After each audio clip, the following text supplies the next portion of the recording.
इस समय अधिक मास चल रहा है। इस अधिक मास का हिंदू धर्म में बहुत ही अधिक महत्व है। अधिक मास का पहला प्रदोष व्रत 30 जुलाई को है।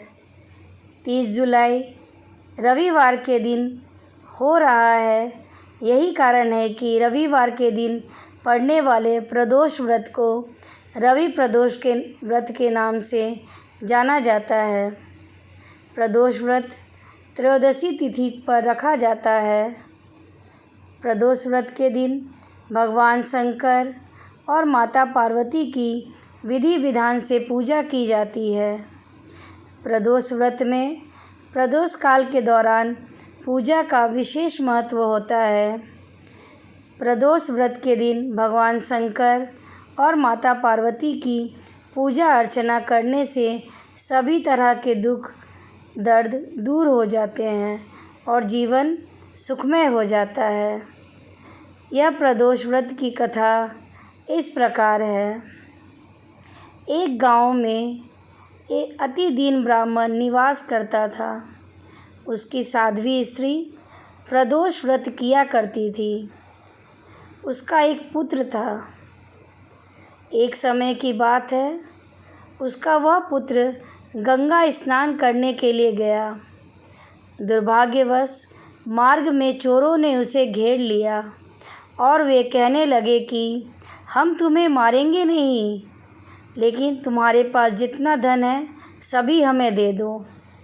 बालक दीन भाव से कहने लगा कि बंधुओं, हम अत्यंत दीन दुखी हैं, हमारे पास धन कहाँ है। तब चोरों ने कहा कि तेरे इस पोटली में क्या बंधा है। बालक ने तब निसंकोच कहा कि मेरी माँ ने मेरे लिए रोटियां दी है। यह सुनकर चोरों ने अपने साथियों से कहा कि साथियों, यह बहुत ही दीन दुखी मनुष्य है, अतः हम किसी और को लूटेंगे। इतना कहकर चोरों ने उस बालक को जाने दिया। वह बालक वहाँ से चलते हुए एक नगर में पहुँचा। नगर के पास एक बरगद का पेड़ था। वह बालक उसी बरगद के वृक्ष की छाया में सो गया। उसी समय उस नगर के सिपाही चोरों को खोजते हुए उस बरगद के वृक्ष के पास पहुँचे और बालक को चोर समझकर बंदी बनाकर राजा के पास ले गए। राजा ने उसे कारावास में बंद करने का आदेश दिया। इधर ब्राह्मणी अपने बेटे के लौटने का इंतज़ार कर रही थी। जब उसका लड़का घर वापस नहीं लौटा, तब उसे अपने पुत्र की बड़ी चिंता हुई। अगले दिन प्रदोष व्रत था। ब्राह्मणी ने प्रदोष व्रत किया और भगवान शंकर से मन ही मन अपने पुत्र की कुशलता की प्रार्थना करने लगी। भगवान शंकर ने उस ब्राह्मणी की प्रार्थना सुनकर उसे स्वीकार कर लिया।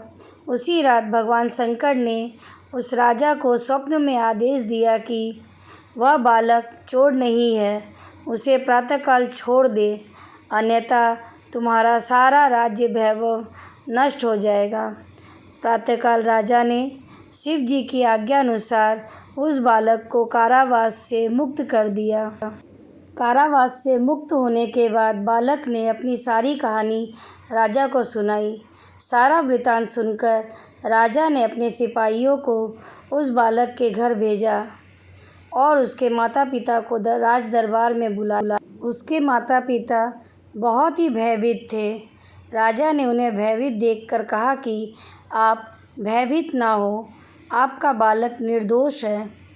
और राजा ने ब्राह्मण को 5 गांव दान में दिए, जिससे कि वे सुखपूर्वक अपना जीवन व्यतीत कर सकें। इस प्रकार उस ब्राह्मण का परिवार खुशहाल जीवन व्यतीत करने लगा। अतः जो भी मनुष्य रवि प्रदोष व्रत को करता है, वह सुखपूर्वक और निरोगी होकर अपना संपूर्ण जीवन व्यतीत करता है।